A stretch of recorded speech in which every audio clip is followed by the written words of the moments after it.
Subscribe कीजिए हमारे YouTube channel नाते रजा को और बेल आइकन को प्रेस कीजिए जिससे आपको हर रोज न्यू वीडियो की नोटिफिकेशन। सब्सक्राइब। एक बहुत बड़े बुजुर्ग है हजरत काजी नूह रहमतुल्लाह अलैह। ये काजी नूह कौन से बुजुर्ग हैं? ये काजी नूह दूसरी सदी हिजरी के बुजुर्ग हैं। काजी नूह ये इमाम आजम अबू हनीफा के भी सीनियर है। हजरत काजी नूह बहुत बड़े आलिम, फकीह, मुफ्ती, मुहद्दिस, शेखुल हदीस, शेखुल तफसीर, शेखुल कुरान, बड़े अल्लाह ने मर्तबे अता किए। अल्लाह ने एक लौती खूबसूरत बेटी दी थी। काजी नूह को एक लौती बेटी थी खूबसूरत। बेटी का रिश्ता जवान होने के बाद काजी साहब ढूंढने लगे कि मेरी बेटी को किस घराने में मैंने बियाना है। आज हमें भी फिक्र होती है बेटियां जवान होने के बाद कि किस घराने में बेटी को बियाना है, लेकिन हम बेटी के लिए बंगला, कार, बिल्डिंग, मालो दौलत देखते हैं कि मेरी बेटी सुकून से रहे। मैं आपसे पूछता हूं, अगर आपने बिल्डिंग और बंगले वाले के घर बेटी को ब्याह दिया तो वो कितने दिन सुकून से रहेगी? 10 साल, 25 साल, 50 साल, 70 साल, इतने ही दिन बस। कब्र में जाने के बाद उसका सुकून कहां गया? अगर उसका शौहर सट्टे का कारोबार करता था, उसका सुसर सट्टे का कारोबार करता था, तो 50 साल के आराम के बदले आपने हमेशा उसको जहन्नम का ईंधन बना दिया। अरे दौलत देखने की बजाय अगर हम अपनी बेटी के मुस्तकबिल को देखते हैं, बल्कि ये सोचते कि बेटी को जीते जी आराम मिलने की बजाय बेटी को मरने के बाद आराम मिलेगा कि नहीं मिलेगा, अगर इस फिक्र के साथ हम बेटी का रिश्ता करते तो क्या होता? हजरत सैयदना अबू दरदा रज़ी अल्लाह ताला अन्हु, ये सहाबी रसूल हैं। अबू दरदा के घर पर यजीद का रिश्ता भेजा गया। हजरत सैयदना अबू दरदा के घर पर यजीद का रिश्ता भेजा गया कि यजीद के साथ अपनी बेटी की शादी कर दो। हजरत अबू दरदा रज़ी अल्लाह ताला अन्हु इरशाद फरमाते हैं कि मेरी बेटी के निकाह के हवाले से अभी मेरा कोई इरादा नहीं है और मैं अपनी बेटी की शादी नहीं करना चाहता। उसके बाद यजीद को ना कहने के बाद सैयदना अबू दरदा रज़ियल्लाहु ताला अन्हु फिर जल्दी से रिश्ता ढूंढते हैं और एक बहुत गरीब मजदूर के साथ अपनी बेटी का रिश्ता कर देते हैं। लोगों ने सवाल किया, या सैयदना अबू दरदा, ए सहाबी रसूल, लोग अपनी बेटी के आराम और चैन का ख्याल करते हैं, आपने गरीब मजदूर फाका कश के साथ अपनी बेटी को ब्याह दिया। अरे मां शाम के अमीर के साथ अगर आप अपनी बेटी को ब्याह देते, शाम के ताजदार के साथ आप अपनी बेटी को ब्याह देते, तो आपकी बेटी जिंदगी भर चैन में रहती। हजरत सैयदना अबू दरदा रज़ियल्लाहु ताला अन्हु फरमाते हैं, यजीद के महल का हराम खिलाकर बेटी को जहन्नमी बनाने से अच्छा है कि फाका करवाकर मैं अपनी बेटी को जन्नत का मुसाफिर बना। ये फिक्र थी हमारे असलाफ की। यजीद का रिश्ता मना कर दिया।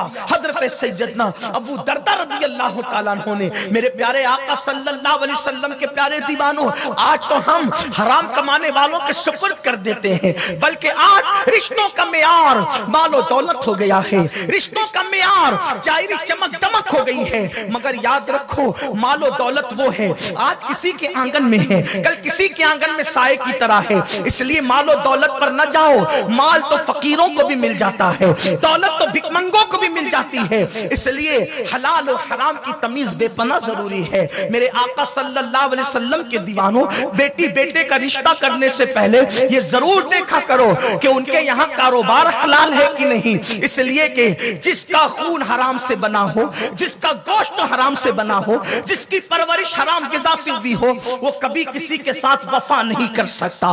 जो अल्लाह रसूल का वफादार नहीं है, वो किसी किसी का वफादार नहीं हो सकता। हजरत काजी नूह की बेटी जवान हो जाती है और काजी नूह अपनी बेटी के लिए रिश्ता ढूंढने लगते हैं, लेकिन हमारी तरह नहीं। हमारे रिश्ते तो बाजारों में ढूंढे जाते हैं, हमारे रिश्ते तो मोहल्लों में ढूंढे जाते हैं, हमारे रिश्ते तो शादी के फंक्शनों में ढूंढे जाते हैं। लेकिन काजी नूह है अपनी बेटी के रिश्ते के लिए रोजाना मस्जिद में बैठ जाते हैं। जो कि आप मस्जिद में इमामत भी करते थे, मस्जिद में बैठ जाते हैं और आप तलाश करते रहते हैं कौन सा जवान है जिसके चेहरे पे तकवा के आसार हैं, कौन सा जवान है जिसकी आंखों में खशियत रब्बानी के चिराग जल रहे हैं, कौन सा जवान है जिसकी पेशानी से अल्लाह की खशियत का नूर झलक रहा है। ऐसे में हजरत सैयदना काजी नूह को कोई और समझ में नहीं आता।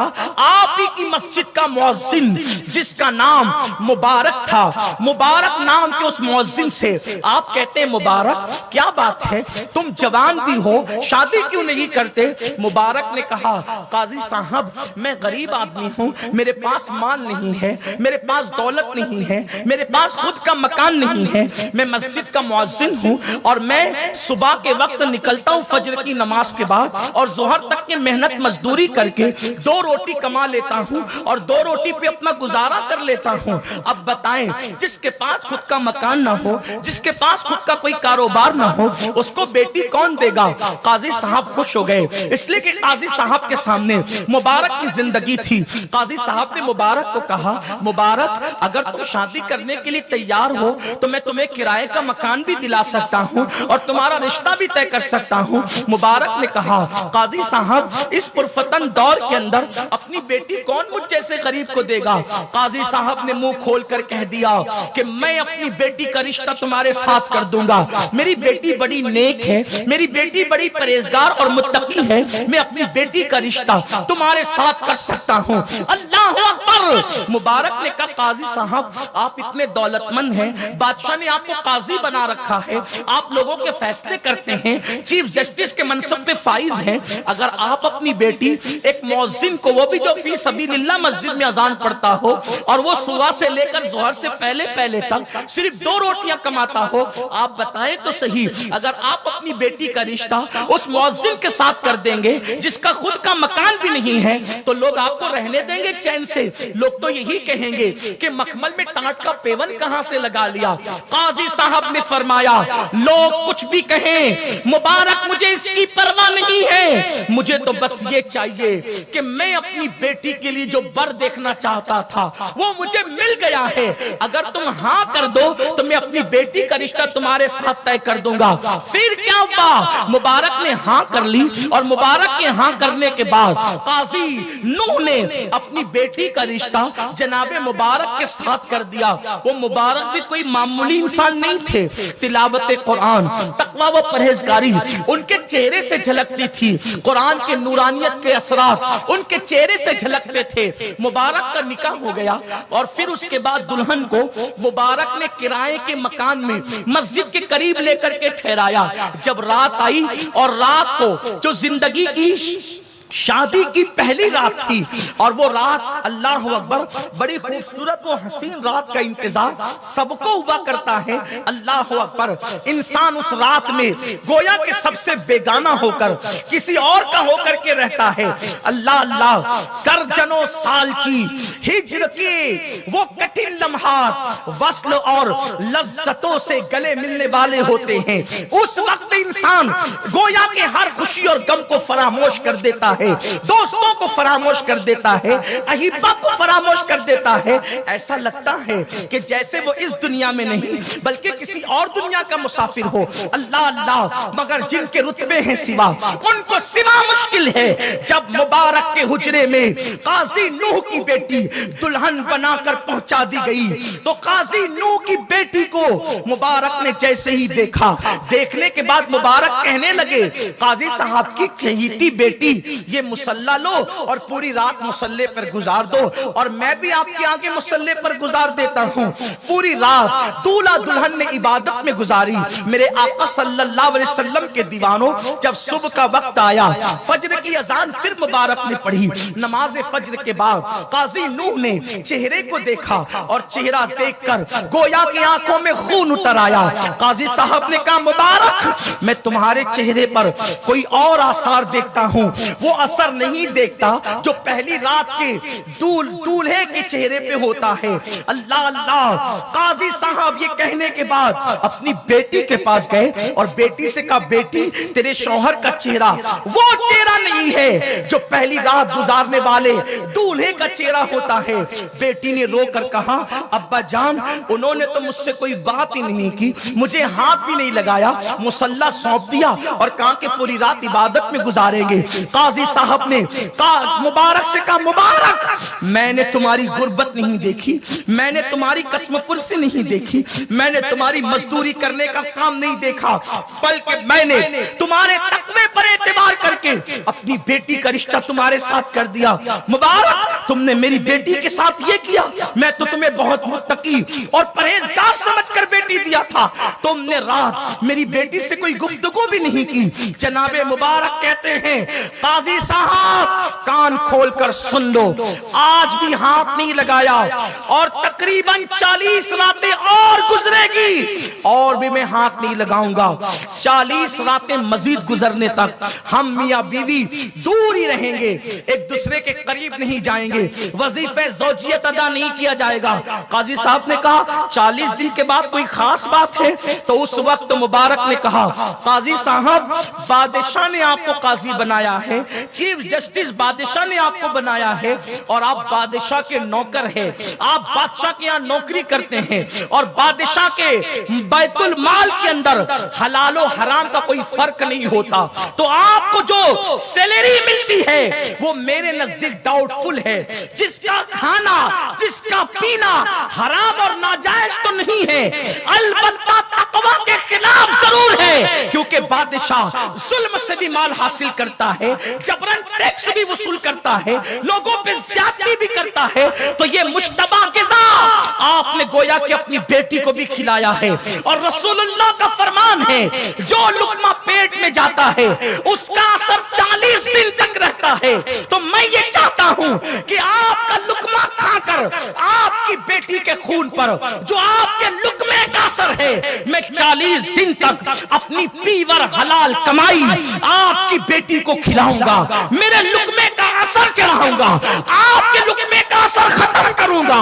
उसके बाद बीवी से कुर्बत करके अपनी पुश्त की अमानतों को उसके शिकम के सुपुर्द करूंगा, इसलिए कि आपकी बेटी से ज्यादा मोहब्बत मुझे आने वाली अपनी औलाद की है, आने वाली मुझे अपनी नस्ल की है, इसलिए कि हराम पेट में परवरिश पाने वाली औलाद न माँ बाप की वफादार होती है, न अल्लाह व रसूल की वफादार होती है। मुझे आपके लुकमे पर एतमाद नहीं है, मुझे अपनी सच्चाई पर एतमाद है, मुझे अपनी मजदूरी पर एतमाद है। मैं गरीब तो हूँ, सिर्फ 2 रोटियां कमाता हूँ काजी साहब, मगर मैं बिल्कुल पीवर हलाल हलाल ही कमाता हूँ, मैं झूठ बोलकर नहीं, मैं मुश्तबा गिज़ा नहीं लेता।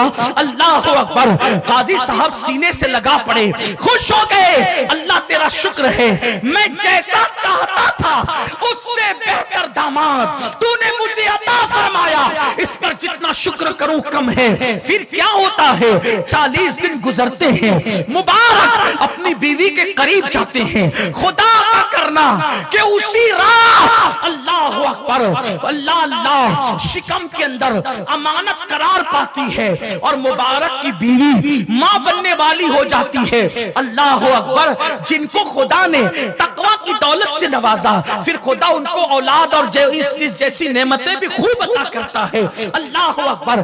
पहले ही शब में गोया के मुबारक की बीवी को वो अमानत मिल गई जो बरसों से मुबारक अपनी पुश्त में लिए हुए फिर रहे थे, शिकम के सुपुर्द कर दिया। जब उसके बाद मुबारक के घर, इतने मुत्तकी बाप के घर जो बच्चा पैदा हुआ, उस बच्चे का नाम अब्दुल्ला रखा गया और उसी अब्दुल्ला को लोगों ने अब्दुल्ला इब्ने मुबारक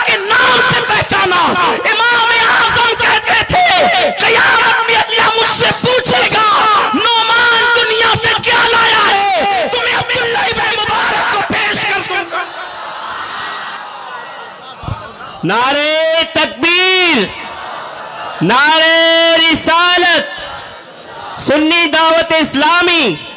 सुभान अल्लाह। अब पता चला जिस पर इमाम आजम जैसे लोग एतमाद करते हों, जिनको अपने लिए निजात का जरिया समझते हों, ऐसी हस्तियां हराम कमाने वाले बाप के घर पैदा नहीं होती।